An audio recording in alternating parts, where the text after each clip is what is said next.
ಈಗ ನಾನು ಇವತ್ತು ನಾಳೆ ನಿಮ್ಮ ಜಿಲ್ಲೆಯಲ್ಲಿ ಇರ್ತೀನಿ.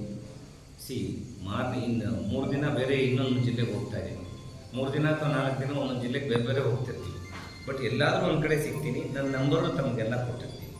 ಸೊ ಹಾಗಾಗಿ ನಿಮಗೆ ಯಾವುದಿರುತ್ತೆ, ಎಲ್ಲಿರುತ್ತೆ ಅದನ್ನು ಪೂರ್ತಿ ಈಗ ನಮ್ಮ ಆಫೀಸ್ ಅಡ್ರೆಸ್ಸು ಸಹ ಕೊಡ್ತೀನಿ. ತಮ್ಮ ಗಮನಕ್ಕೆ ಬಂದಂಥ ಯಾವುದೇ ಜಿಲ್ಲೆಗಳಲ್ಲಿ ಎಲ್ಲಿ ಬೇಕಾದ್ರೂ ನೀವು ಬರ್ಬೋದು. ಯಾವಾಗ ಬೇಕಾದರೂ 24 ಗಂಟೆ ನನ್ನ ಫೋನ್ ಆನ್ ಇರುತ್ತೆ. ತಾವು ಫೋನ್ ಮಾಡಿ ನಿಮ್ಮ ಜಿಲ್ಲೆಯಾದ್ಯಂತ ಯಾವುದೇ ಸಮಸ್ಯೆಗಳಿದ್ದರೂ ಇದಕ್ಕೆ ಸಂಬಂಧಪಟ್ಟಂಗೆ ನನ್ನ ಜವಾಬ್ದಾರಿ ನಾನು ಮಾಡ್ಕೊಡ್ತೀನಿ. ಮತ್ತು ಮಧ್ಯಾಹ್ನದ ಬಿಸಿಯೂಟ ಯೋಜನೆ PM ಪೋಷಣ್ ಅಂತ ಈಗ ನಾವು ಮಕ್ಕಳುಗಳಿಗೆ ಸ್ಕೂಲ್ನಲ್ಲಿ ಮಧ್ಯಾಹ್ನದ ಬಿಸಿಯೂಟ ಯೋಜನೆ ಕೊಡ್ತೀವಿ. ಅದರಲ್ಲಿ ಕೆಲವು ಶಾಲೆಗಳಲ್ಲಿ ಊಟ ಸಿಗದೇ ಇರುವಂಥದ್ದು, ಕಳಪೆ ಗುಣಮಟ್ಟದ ಆಹಾರ ಏನಾದರೂ ಕೊಡ್ತಾ ಇದ್ದರೆ, ಮತ್ತು ಜಾತಿ ಆಧಾರಿತ ಭೇದ ಭಾವ ಮಾಡಿದ್ರೆ, ಅಂದರೆ ಕೆಲವರು ಶಾಲೆಗಳಲ್ಲಿ ಏನು ಮಾಡ್ತಾರೆ, ಮೊಟ್ಟೆ ಕೊಡಲ್ಲ, ನಾವು ನಮ್ಮ ಶಾಲೆಗಳಲ್ಲಿ ಮೊಟ್ಟೆ ಕೊಡಲ್ಲ ಅಂತ ಅನಧಿಕೃತವಾಗಿ ಪೇರೆಂಟ್ಸಿಂದ ಫೋರ್ಸ್ ಮಾಡಿ ಒಂದು ಲೆಟರ್ ತೊಗೊಂಡ್ಬಿಡ್ತಾರೆ. ನಾವು ನಮ್ಮ ಶಾಲೆಗಳಲ್ಲಿ ಮೊಟ್ಟೆ ಬೇಡ ಅಂತ ಪೇರೆಂಟ್ಸ್ಗೆ, ಇಲ್ಲ ನಿಮಗೂ ತೆಗ್ದಾಕ್ತೀವಿ ಶಾಲೆಗಳಲ್ಲಿ, ನಮ್ಮ ಶಾಲೆಗಳಲ್ಲಿ ನಾವು ಮೊಟ್ಟೆ ಕೊಡಲ್ಲ ಅಂತ. ಈಗ ನಾವು ಹಲವಾರು ಜಿಲ್ಲೆಗಳಲ್ಲಿ ಹೋದಾಗ ಅಲ್ಲಲ್ಲೇ ಕೊಡಿಸಿದ್ದೀವಿ.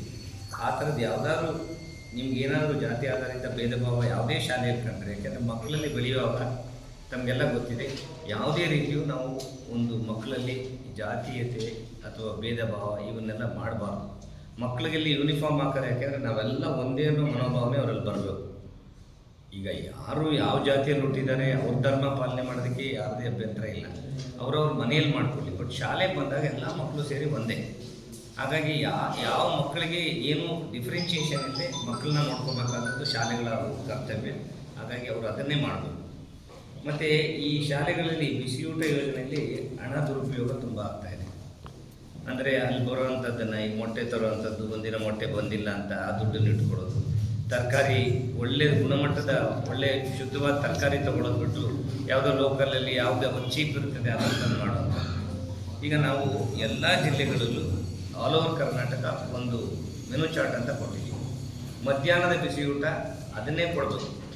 ಆ ಬಿಸಿಯೂಟ ನಾವು ಚಾರ್ಟ್ ಕೊಟ್ಟರೆ ಬಿಟ್ಟು ಬೇರೆ ಏನಾದರೂ ಕೊಟ್ಟರೆ ಅವ್ರ ಮೇಲೆ ಸಹ ಆ್ಯಕ್ಷನ್ ತೊಗೊತೀವಿ. ಮತ್ತು ಯಾವುದೇ ಹಣ ದುರುಪಯೋಗ, ಅದರಲ್ಲಿ ಬರುವಂಥ ಹಣನ ಅದಕ್ಕೆ ವಿನಿಯೋಗಿಸ್ಬೇಕು. ಏಕೆ ಆ ಹಣ ಏನಾದರೂ ದುರುಪಯೋಗ ಆಗ್ತಾಯಿದ್ರೆ ಅವ್ರ ಮೇಲೂ ಸಹ ಆ್ಯಕ್ಷನ್ ತೊಗೊತೀವಿ. ಅವನು 25 ರೂಪಾಯಿ ಮಾಡ್ತಾನೆ, ಅವನಿಗೆ 3 ರೂಪಾಯಿ ಮಾರ್ಜಿನ್ ಅಷ್ಟೇ ಸಿಗೋದು. ಇವ್ರದ್ದು ಏನಾಗುತ್ತೆ, ಆ 25 ರೂಪಾಯಿನೇ ಕ್ಯಾಶ್ ಕೊಟ್ಟು ತಂದ್ಬಿಟ್ಟಿದ್ದಾನೆ. ಇಲ್ಲಿ ಅಕೌಂಟಲ್ಲಿ ಏನಾಗುತ್ತೆ, ಅವನಿಗೆ ಬರೋದು ಅಷ್ಟು ದುಡ್ಡು ಅವನ ಅಕೌಂಟಲ್ಲಿ ತಗೋತಿರ್ತಾನೆ. ಅವನ ITPR ಅಂತ ಡಿಕ್ಲೇರ್ ಮಾಡ್ತಿದ್ದಾನೆ.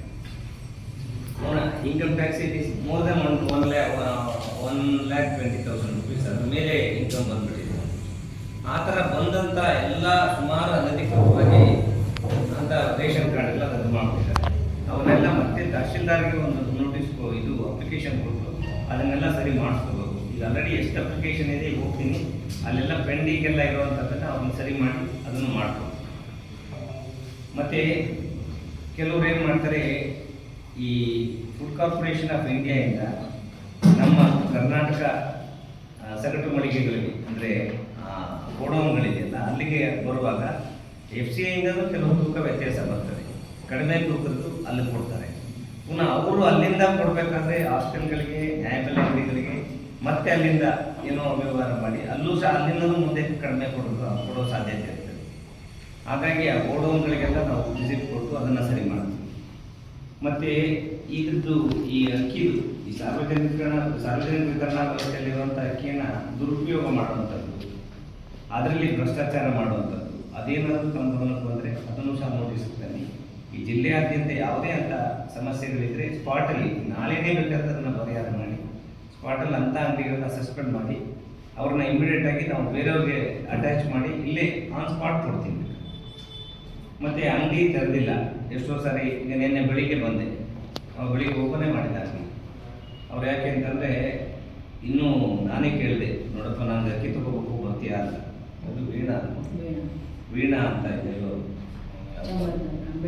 ಅಂಬೇಡ್ಕರ್ ಬೀದಿಯಲ್ಲಿ, ಅಂದರೆ ಅನ್ಎಕ್ಸ್ಪೆಕ್ಟೆಡ್ ನಾನು ಸುಮ್ಮನೆ ಲೊಕೇಶನ್ ಹಾಕೊಂಡು ಹೋಗೋದು.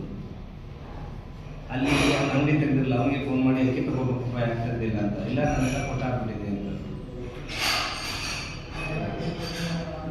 ಇನ್ನೂ ಈ ಡಿಸ್ಟ್ರಿಬ್ಯೂಷನ್ ಈ ತಿಂಗಳು ಅವ್ರು ಗೆದ್ದಿಲ್ಲ, ಯಾಕೆಂದ್ರೆ ಇನ್ನೂ ಅಲ್ಲಿ ತೊಗೊಂಡಿಲ್ಲ ಅಂತ ಕನ್ಫರ್ಮ್ ಆಯಿತು. ಹಾಗಾಗಿ ಅವ್ರನ್ನ ಸಸ್ಪೆಂಡ್ ಮಾಡಿ ಬಿಡ್ತೀವಿ. ಬಟ್ ಆದರೂ ಹೋಗಿ ಇನ್ಸ್ಪೆಕ್ಟ್ ಮಾಡಿ ಇನ್ನೂ ಒಂದು ಸ್ಟಾಕ್ ಇದೆ. ಈಗ ಅಕ್ಕಿನ ಎಷ್ಟು ಕೊಡಬೇಕು ಅಂತ ಅಂದಾಗ ಅಷ್ಟು ಅಕ್ಕಿನ ಅವ್ರು ಕೊಟ್ಬಿಡ್ಬೇಕು. ಅದರಲ್ಲಿ ಎಷ್ಟು ಜನ ಯಾಕೆ ತಗೊಂಡಿಲ್ಲ ಅನ್ನೋದೊಂದು ಕಾರಣ ಕೇಳಿ ಅವ್ರನ್ನ ಕೊಟ್ಟಿದ್ವಿ, ಬಂದು ಅವ್ರ ಎಕ್ಸ್ಪ್ಲನೇಷನ್ ಕೊಡ್ತಾರೆ. ಮತ್ತು ಬಯೋಮೆಟ್ರಿಕ್ ಸಮಸ್ಯೆ ಅಂತಾರೆ. ಕೆಲವು ಸಲ ಹೆಬ್ಬೆಟ್ಟು ಕೊಡ್ಲಿಕ್ಕೆ ಹೋದಾಗ ಬಯೋಮೆಟ್ರಿಕ್ ಬರ್ತಾ ಇಲ್ಲ, ಹಾಗಾಗಿ ನಾವು ಇವಾಗ ಅಕ್ಕಿ ಕೊಡೋಕ್ಕಾಗಲ್ಲ, ಆಮೇಲೆ ಬನ್ನಿ ಅಂತ ಎಲ್ಲ ಮಾಡೋಂಗಿಲ್ಲ. ಯಾವಾಗ ಯಾವುದೇ ಜನಕ್ಕೆ ಅಕಸ್ಮಾತ್ ಬಯೋಮೆಟ್ರಿಕ್ ಇಂಟರ್ನೆಟ್ ಸಮಸ್ಯೆ ಆದರೂ ಸಹ ಅವರು ಬರ್ಕೋಬೇಕು.